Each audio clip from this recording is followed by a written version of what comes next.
Hello friends, मैं हूं मुकेश और आप देख रहे हैं बीसीडी एजुकेटर्स। लास्ट सेशन में हमने डिस्कस किया international chamber of commerce and role of international chamber of commerce for developing trade finance. Trade finance में इंटरनेशनल चैम्बर ऑफ कॉमर्स की महती भूमिका के बारे में हमने डिस्कस किया and introduction of UCPs and subsequent development of UCPs. किस तरह से विगत 74 ईयर्स में यूसीपी अपने लेटेस्ट वर्जन यूसीपी 600 तक पहुंचा। आज जो यूनिफॉर्म कस्टम प्रैक्टिस प्रचलित है वो है यूसीपी 600। आज हम बात करेंगे यूसीपी 600 के बारे में और इसके डिफरेंट 39 आर्टिकल्स के बारे में। ये आर्टिकल्स क्या कहते हैं, किस तरह से ट्रेड फाइनेंस में डिफरेंट टर्म्स को ये आर्टिकल्स डिफाइन करते हैं। ट्रेड क्रेडिट में ये आर्टिकल्स डिफरेंट पैरामीटर्स को डिफाइन करते हैं एंड किस तरह से एक यूनिक प्लेटफॉर्म और यूनिक गाइडलाइंस डॉक्यूमेंट्री क्रेडिट के लिए तैयार करते हैं। तो चलिए आगे बढ़ते हैं और देखते हैं कि यूसीपी 600 के डिफरेंट आर्टिकल्स क्या कहते हैं। यूसीपी 600 में टोटल 39 आर्टिकल्स हैं। एंटायर डीसी डॉक्यूमेंट्री क्रेडिट को इन 39 आर्टिकल्स में कवर किया गया है। आज हम 39 आर्टिकल्स का ओवरव्यू देखेंगे और बाद में सेपरेटली वन बाय वन हम डिटेल में डिस्कस करेंगे। तो पहले देखते हैं कौन कौन से आर्टिकल्स हैं। जो पहला आर्टिकल है वो यूसीपी की एप्लीकेशन के बारे में बताता है। वो बताता है कि कोई भी लेटर ऑफ क्रेडिट अगर उसमें ये मेंशन नहीं है it is subjected to UCP तो वो यूसीपी गवर्न नहीं होगा। अगर उसमें ये लिखा हुआ है this letter of credit is governed by UCP 600 latest version, then only it will be governed by UCP। अगर उसमें ये लिखा हुआ है कि UCP 600 आर्टिकल 7 ये कहता है लेकिन इस क्रेडिट में वो आर्टिकल एप्लीकेबल नहीं है, दैट मीन्स अगर कोई चीज स्पेसिफिकली उसमें मेंशन कर दी है तो फिर UCP 600 का वो आर्टिकल उसमें एप्लीकेबल नहीं होगा। ठीक है, तो एप्लीकेशन ऑफ यूसीपी ये पहले फर्स्ट आर्टिकल में बताया गया है। सेकंड आर्टिकल में बताया गया है definitions of different parties involve in the letter of credit like applicant bank और issuing bank, advising bank, advice through bank, confirming bank, nominating bank, negotiating presenting bank, reimbursement bank. वो सब लोगों की definitions और उनके क्या फंक्शन है वो इस आर्टिकल 2 में बताए गए हैं। आर्टिकल 3 में इंटरप्रिटेशंस के बारे में बात की हुई है। यूसीपी में कई बार ऐसे लिख देते हैं कि suppose the document to be presented within the first half of month. तो इंटरप्रिटेशन क्या करना है, 1 से 15 तारीख के बीच में 15 तारीख इंक्लूड होगी या नहीं होगी, और second half of the month तो 30th डे को करना है और 31st तक करना है। तो सारे इंटरप्रिटेशंस के बारे में इसमें बात की गई है। आर्टिकल 4 कहता है वो क्रेडिट वर्सेस कॉन्ट्रैक्ट की बात करता है। कैसे क्रेडिट एक ऑटोनॉमी है, वो सेल्स कॉन्ट्रैक्ट पे डिपेंड नहीं करती है। लाइक सेल्स कॉन्ट्रैक्ट के ऊपर बेस्ड रहता है बट सेल्स कॉन्ट्रैक्ट सेपरेट होता है। इसके बारे में डिटेल में हम बाद में बात करेंगे। पांचवा document versus goods service and performance. एक थंब रूल हमने पढ़ा था, the parties involve in a documentary credit और letter of credit deals in documents not in goods. तो उस चीज के बारे में ये बात करता है। छठा पॉइंट जो है सिक्स्थ आर्टिकल वो बात करता है availability of letter of credit कौन सी पार्टी के साथ वो अवेलेबल रहेगा, expiry date and the place of expiry and presentation of documents, place of presentation of the documents, इसके बारे में ये 6th आर्टिकल बात करता है।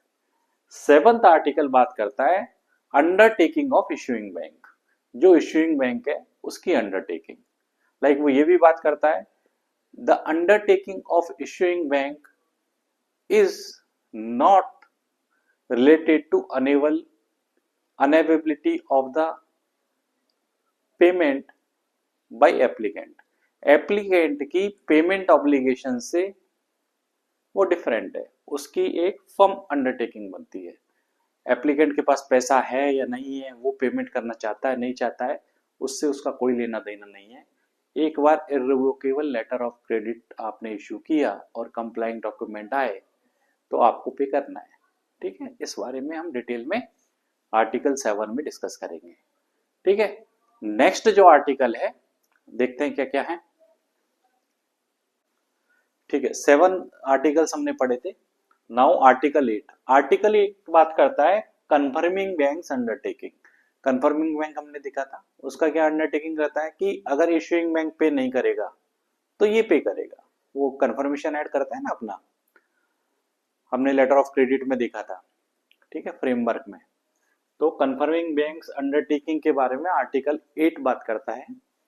आर्टिकल 9 जो बहुत इंपॉर्टेंट है, ये बात करता है एडवाइजिंग बैंक के रोल के बारे में कि एडवाइजिंग बैंक का क्या रोल है।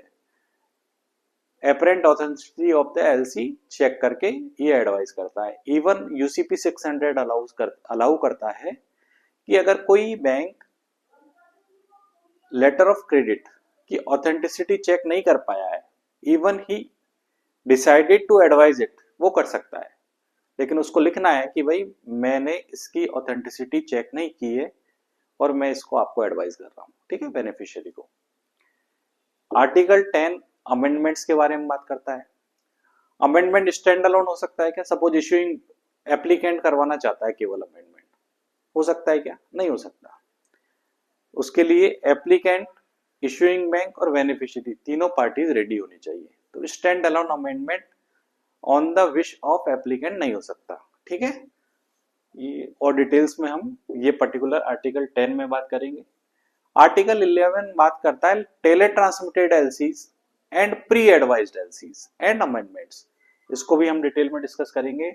आर्टिकल 12 बात करता है नॉमिनेशंस के बारे में, नॉमिनेटेड पार्टी, नॉमिनेटेड बैंक और नॉमिनेशंस के बारे में डिस्कस करेंगे इसको डिटेल में। आर्टिकल 13 रिम्बर्सिंग बैंक हमने डिस्कस किया था एलसी फ्रेमवर्क में, तो bank to bank arrangement for reimbursement, इसके बारे में आर्टिकल 13 बात करता है, डिटेल में हम फिर डिस्कस करेंगे इसको। एंड आर्टिकल 14 बात करता है standard of examination of documents. LC हमने ओपन किया, एलसी के अंदर में जो डॉक्यूमेंट आए उसको एग्जामिन करने के, उसके एग्जामिनेशन के, उसको चेक करने का क्या स्टैंडर्ड होना चाहिए, ठीक है।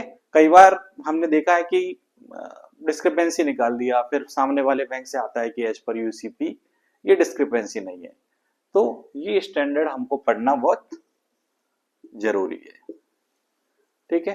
कौन कौन सी चीजें डिस्क्रिपेंसी में मानी जाएंगी, कौन कौन सी चीजें डिस्क्रिपेंसी में नहीं मानी जाएंगी, ये सारी चीजें हमको यहां से पता चलती है। एंड 15 आर्टिकल 15 कंप्लाइंग प्रेजेंटेशन, ये कंप्लाइंग प्रेजेंटेशन की डेफिनेशंस और डिटेल में डिस्कस करता है, ठीक है। अब देखते हैं आर्टिकल 16 एंड ऑनवर्ड्स। आर्टिकल 16 किस बारे में बात करता है? Discrepant documents, waiver and notices. LC भेजा, एलसी के अंदर में डॉक्यूमेंट आए, डॉक्यूमेंट डिस्क्रिपेंट है, अब उनको किस तरह से हैंडल करना है, किस तरह से नोटिस भेजना है, वेवर किस तरह से लेना है, और डिस्क्रिपेंट डॉक्यूमेंट्स को होल्ड करना है या रिटर्न करना है, उसके बारे में ये बात करता है। 17 आर्टिकल 17 बात करता है ओरिजिनल डॉक्यूमेंट्स एंड कॉपीज। बात करता है कि एटलीस्ट एक ओरिजिनल तो आना चाहिए। डिटेल में हम डिस्कस करेंगे। आर्टिकल 18 कमर्शियल इनवॉइसेस के बारे में बात करता है। Article 19 multi modal transport documents के बारे में बात करता है।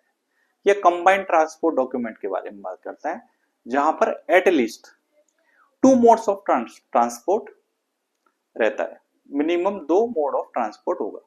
पहले रोड से जा रहा है, फिर सी में जा रहा है, फिर रेल से जा रहा है, इस तरह के ट्रांसपोर्ट डॉक्यूमेंट्स। आर्टिकल 20 बहुत इंपॉर्टेंट है, ये बिल ऑफ लेडिंग के बारे में बात करता है। ठीक है। आर्टिकल 21 नॉन नेगोशिएबल सी वे बिल के बारे में बात करता है, डिटेल में हम डिस्कस करेंगे। Article 22 charter party bill of lading के बारे में बात करता है, यह भी इंपॉर्टेंट टॉपिक है। इसके बारे में मैंने एक वीडियो बनाया है, मोर डिटेल्स के लिए वो वीडियो आप रेफर कर सकते हो। आर्टिकल 23 उन डॉक्यूमेंट्स के बारे में बात करता है जो एयर ट्रांसपोर्ट के लिए जनरेट होते हैं।